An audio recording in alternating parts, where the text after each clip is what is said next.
Nesse programa Cidadania, nós vamos fazer uma análise sobre uma trágica data para a humanidade inteira, um 11 de setembro.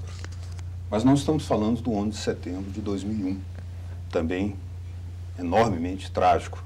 Estamos falando de uma outra tragédia para a democracia, para a civilização e para a humanidade, para a história política, para a história das lutas populares na América Latina, que foi o 11 de setembro de 1973, o golpe de Estado que pôs por terra o governo de Salvador Allende, homem latino-americano, homem de estatura universal, a quem se pretende homenagear. E para isso nós temos aqui hoje a presença, com grande satisfação, do embaixador do Chile no Brasil, Dr.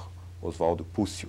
Temos também a participação do senador João Capiberibe, do PSB do Amapá, que viveu no Chile, viveu um trabalho com os movimentos populares, nos assentamentos de agricultores, pequenos agricultores no Chile, e tem o seu testemunho, já que naquele exílio também sonhava em não apenas consolidar a democracia no Chile, por compromisso, também voltar ao Brasil com a democracia reconquistada. Hoje, temos uma circunstância em que tanto o Chile quanto o Brasil podem fazer esse tipo de debate no meio de comunicação com essa liberdade de profundidade que temos aqui.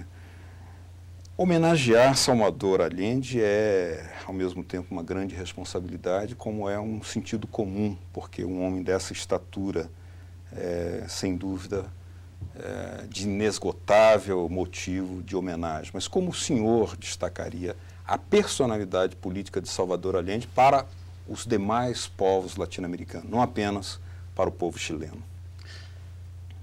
El presidente Allende hay que comprenderlo y hay que incorporarlo políticamente en América Latina y luego en Chile. Él entendía su función política como demócrata, como parlamentario, como luchador social, fundamentalmente en una América Latina integrada. Él cumplió muchas funciones políticas en el continente, mantuvo relaciones muy estrechas con el conjunto de los partidos y organizaciones populares y además fue muy consecuente promotor de una buena y vieja tradición chilena que era ser una tierra de asilo para aquellos que en otros lugares del continente eran perseguidos por sus ideas democráticas. De que maneira, senador João Capiberibe, a importância de uma homenagem a Salvador Allende no Senado Federal, com uma sessão especial que se fez nesse 11 de setembro, significa repensar e refletir sobre os rumos da própria civilização humana e da história da democracia em todas as terras, a partir de um homem como esse, Salvador Allende? Olha, o 11 de setembro de 73 e o 11 de setembro de 2001, eles têm uma relação pelos efeitos que causaram. Mas o 11 de setembro de 73 e a presença marcante de Salvador Allende, um homem obediente às determinações populares, ele levou ao extremo o respeito à vontade do povo. O povo chileno elegeu com 33% dos votos para cumprir um programa muito bem definido, discutido no processo de campanha. E desde o seu primeiro dia no governo, ele começou a cumprir rigorosamente o programa de 40 pontos da Unidade Popular. Em nenhum momento recuou diante dos obstáculos. O compromisso de Salvador Allende era com o povo chileno. E é isso que marca, não é, a presença política de Salvador Allende na América Latina e, fundamentalmente, num Chile democrático, num Chile cujas instituições eram muito bem fincadas, não é? E que termina de uma forma tão trágica. E hoje nós sabemos que esta tragédia chilena ela foi patrocinada pelos americanos, pela política externa americana. São os americanos que patrocinam, que incentivam as Forças Armadas chilenas a juntar-se com os setores mais à direita, conservadora da sociedade chilena, para provocar uma tragédia que vai até os dias de hoje. Até hoje, o Chile e o seu povo ainda não conseguiram superar a tragédia do 11 de setembro de 73. Embaixador, de que modo o senhor faria uma análise da conjuntura atual latino-americana a partir da reconquista pelo povo chileno dos direitos democráticos, mas sobretudo a partir do debate de diversas teses, umas delas lançadas pelo próprio presidente Lula, mas já lançadas antes pelo próprio presidente Salvador Allende, como a da integração latino-americana, maior convergência dos interesses latino-americanos para fazer frente a interesses mais poderosos? Lo primero es señalar que el mundo en que vivió Allende y se desarrolló la unidad popular es muy distinto al de hoy día. Los desafíos son de naturaleza diferente, pero esos desafíos requieren desde y en América Latina un nivel de integración mucho mayor. En un mundo globalizado donde hay una sola gran potencia que determina de manera muy fuerte el comportamiento internacional, es necesario generar articulaciones, alianzas, fuerzas que primero den una gobernabilidad democrática a lo que ha dado en llamarse globalización. Segundo, que fortalezcan las instituciones multilaterales. Las Naciones Unidas, los organismos multilaterales requieren urgentemente de una mucho mayor fuerza democrática de los países. Y lo tercero, articular nuestros países para luchar de conjunto contra lo que son los grandes desafíos de la política actual. Lucha contra la pobreza, lucha por mayor integración económica, cultural, política y un diálogo político mucho más fluido entre las naciones. Y en ese sentido, América Latina tiene no solo una tradición, sino también una potencialidad enorme. Eu queria pedir ao senhor uma espécie de testemunho desses últimos momentos de uma personalidade como essa, Salvador Allende, já que o senhor, naquele dia fatídico, esteve no Palácio La Moneda, que foi bombardeado, e a partir dali se desatou o golpe que interrompeu o processo democrático. O seu pai era secretário presidencial do presidente Salvador Allende e o senhor com certeza terá muitas informações a revelar ao público brasileiro sobre esses momentos derradeiros do processo democrático no Chile. Lo primero es señalar la inmensa responsabilidad que significaba.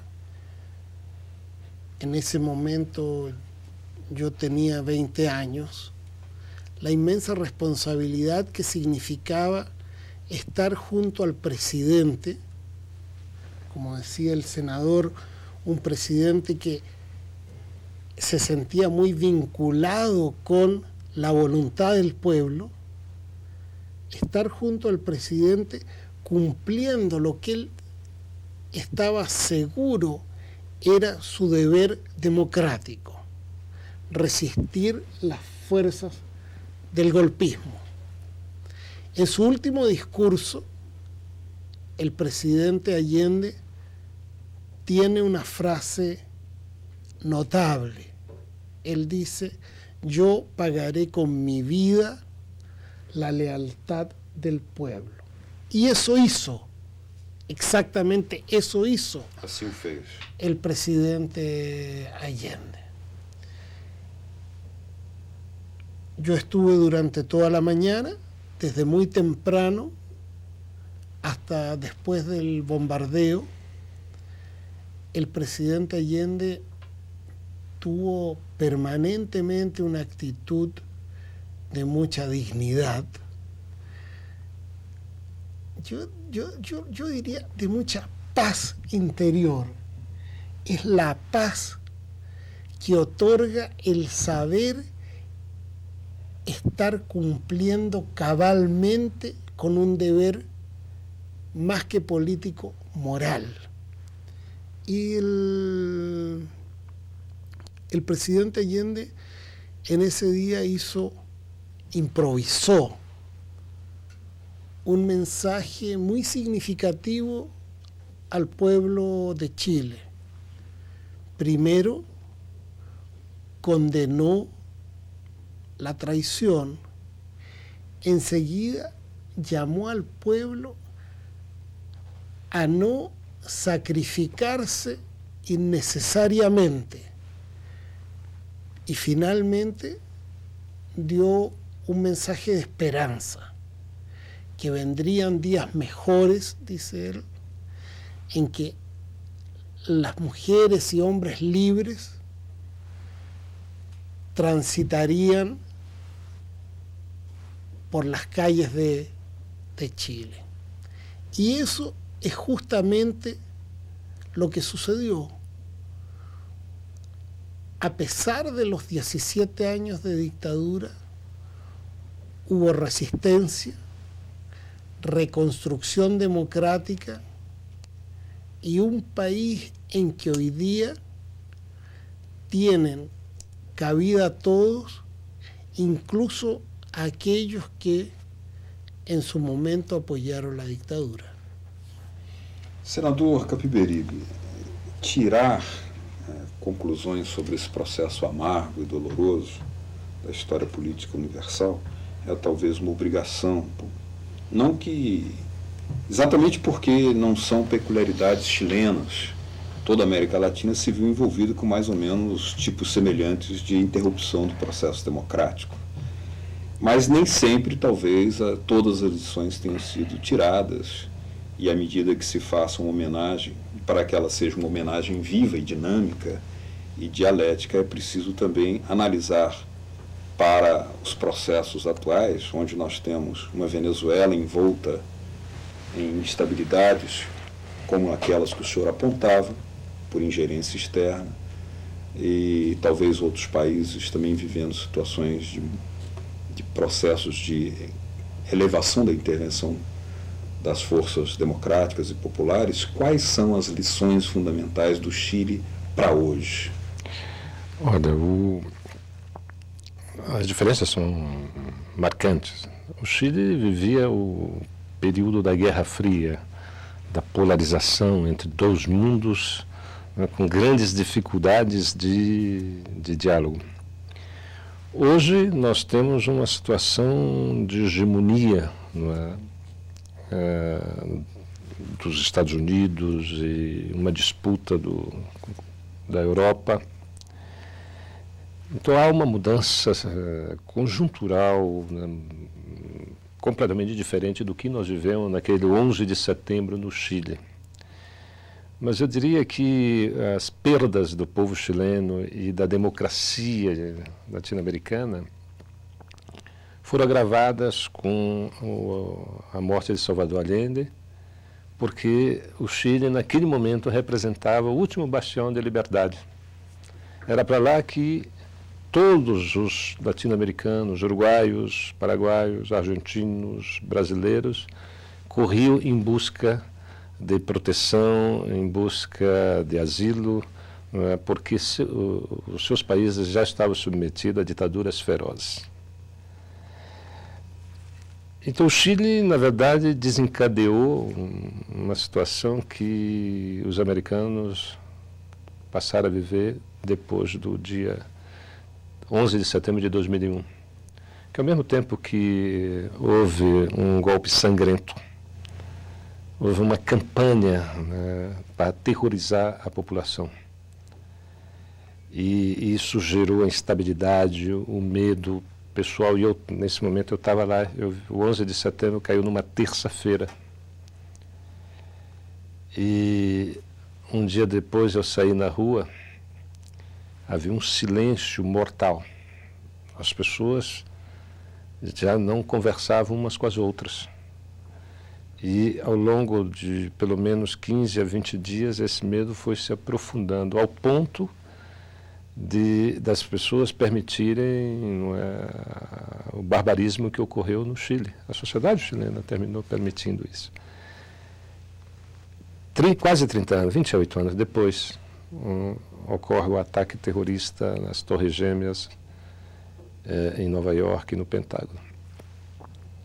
O governo americano, a política do presidente Bush, é de aterrorizar, da mesma forma como os militares chilenos inventaram atrocidades ou supostas atrocidades que iriam ser praticadas pelos seguidores de Salvador Allende.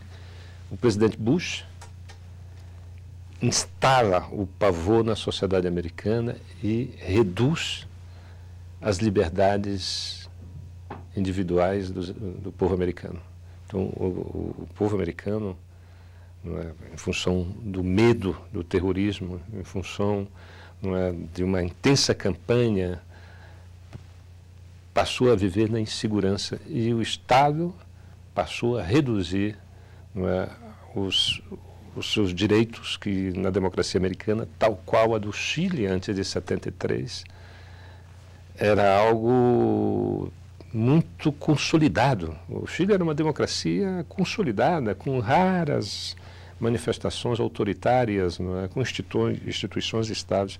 Então, eu vejo uma relação muito forte entre o Chile, o golpe do Chile, o terror implantado no Chile de 73, o ataque terrorista e o terror implantado pelo Estado americano, que faz com que muitos brasileiros, inclusive eu, tive que ir a São Salvador e tinha receio de passar pelos aeroportos americanos, como outras pessoas que eu vi na fila, apavoradas, com medo de entrar nos Estados Unidos, com medo de ser confundidas com terroristas. Então, essa é uma semelhança muito grande, uma perda enorme, uma perda de liberdades democráticas nos dois países. Nós tivemos um atraso, porque depois de 17 anos de ditadura, como o Brasil também teve um longo período de ditadura, para nós recuperarmos a convivência democrática leva outro tanto.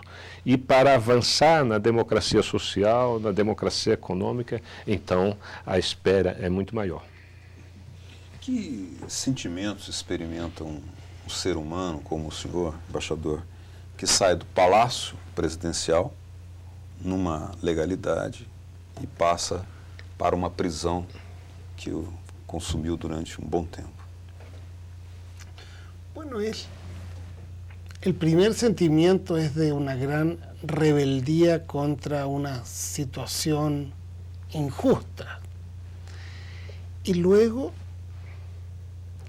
el sentimiento del deber muy profundo de comportarse dignamente, de ser capaz de resistir la prisión, en mi caso la tortura, en mi caso una condena a muerte, un fusilamiento fingido, y buscar la manera de cómo,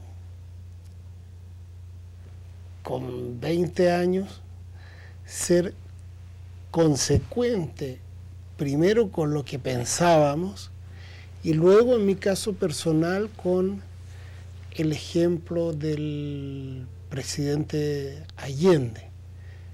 Pero hay un segundo sentimiento que yo creo es muy fuerte y en mi vida política posterior ha sido muy determinante, que es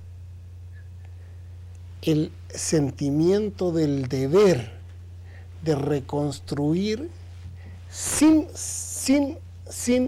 ningún sentimiento de venganza, reconstruir una sociedad democrática, plural, tolerante, que haga imposible que se repita una situación como la que vivimos, que tiene razones muy complejas, entre otras también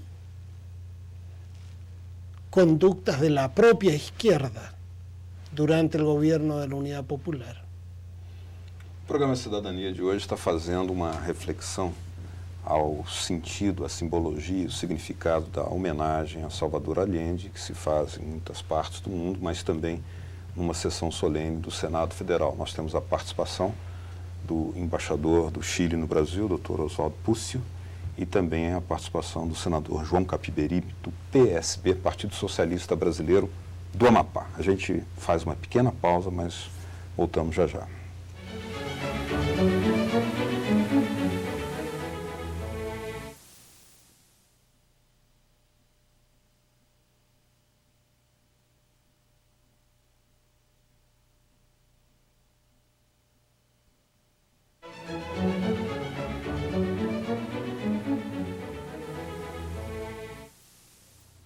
O sentido histórico do governo de Salvador Allende, que é homenageado aqui pelo Senado Federal, é o tema do nosso programa Cidadania de hoje, com a presença, uma grata satisfação para nós, do embaixador do Chile no Brasil, Dr.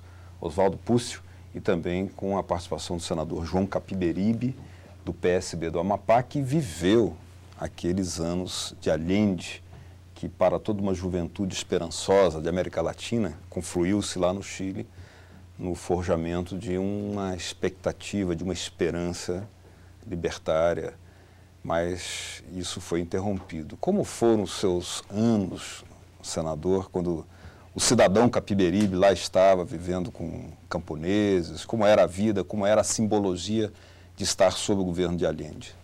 Olha, tanto eu como pelo menos 5.000 brasileiros que no período viveram no Chile tiveram grata surpresa em relação ao povo chileno. Primeiro que era um povo que, quando te encontrava, a primeira pergunta que fazia é: "Te gusta Chile?" Se perguntava se a gente gostava do Chile. E nós nos demos conta que havia, na verdade, uma separação muito clara entre nós, os brasileiros de fala portuguesa, e os nossos vizinhos de fala espanhola, castelhana. E também modos de vida, cultura diferente, tudo isso nos impressionou muito. Mas o que mais nos impressionou era a cultura democrática do povo chileno. O clima de liberdade democrática, principalmente para nós que saímos do Brasil, depois de ter enfrentado prisão, tortura, fugas, não é, para poder chegar no Chile, e lá encontravam todos os partidos legalizados, da direita, a ultra esquerda, todos tendo direito a participar do debate. Então isso era surpreendente para todos nós. Eu, particularmente, tenho uma experiência muito gratificante no Chile, porque me tocou viver e estudar, né? Tinha 22 anos, na Universidade do Chile. Tentar continuar meus estudos que havia sido interrompido em função da ditadura no Brasil. E fui viver num assentamento de reforma agrária e pude acompanhar, não é, o quanto melhorou a vida dos camponeses no Chile, em função da reforma agrária. E pude conviver com esses camponeses. Foi tão forte essa relação que 20 anos depois do golpe eu voltei no Chile, primeiro para desenterrar meus livros, né? Tal qual a gente fazia no Brasil no período da ditadura. A primeira coisa era enterrar os livros. E eu tinha enterrado meus livros na frente de um barraco, numa vinha, num vinhedo onde eu vivia. Que eu vivia numa cooperativa de reforma agrária e tinha um vinhedo, né? Então, ali enterrei meus livros. E, entre outros títulos, estava lá a Guerra de Guerrilha do Marighella, entendeu? Vários títulos que, 20 anos depois, fui lá procurar os livros, encontrei os meus amigos camponeses, mas os livros não encontrou. Eles tinham desenterrado. E como alguns declararam, nós usamos os livros para aprender como se defender da ditadura, porque vocês já tinham vivido essa experiência. E o Chile tem uma coisa marcante, né? Essa cultura democrática do povo chileno, né? E o grau de desigualdades sociais saltava aos olhos, né? Um camponês no Chile, naquela época, comparado com o camponês brasileiro, realmente uma diferença muito grande. O camponês chileno tinha sua vida organizada, tinha o seu filho na escola. No Brasil, há 30 anos atrás, nós tínhamos milhões de pessoas, no campo não tinha nem escola, nem escola tinha na área rural do país. Então, essa cultura fantástica de democracia permitiu um equilíbrio melhor na sociedade chilena. E nesse dia 13 de setembro, numa terça-feira, eu era uma apátrida, porque tanto eu como a minha companheira, Janete Capiberibe, que hoje é deputada federal, e minha filha mais velha, nós tínhamos chegado no dia 24 de dezembro de 71. Nós tínhamos, na véspera de Natal, e com grandes manifestações na rua. Lá não se dispensava nem o Natal para fazer manifestação. Então era muito surpreendente para todos nós. E terminei tendo um casal de filhos nascidos no Chile, nascidos em Santiago, e me incorporei muito à vida do campo, da cooperativa de reforma agrária. Trabalhamos muito com... Eu aprendi meus primeiros contatos com a produção agrícola mesmo, porque como a universidade nos mandou passar 6 meses no campo antes de sentar na cadeira, que era uma coisa fantástica. Primeiro, o curso que eu escolhi era engenharia agrícola, e eles me enviaram, então, a passar 6 meses naquela cooperativa. E ali aprendemos a cultivar a terra, a usar o arado, a usar os animais, então. E observar as relações da sociedade chilena, que eram já muito diferentes daquilo que nós conhecemos no Brasil, os camponeses do Brasil comparado com os camponeses do Chile, mesmo toda essa luta do MST que tem assentado milhares. A reforma agrária no Brasil nunca foi feita.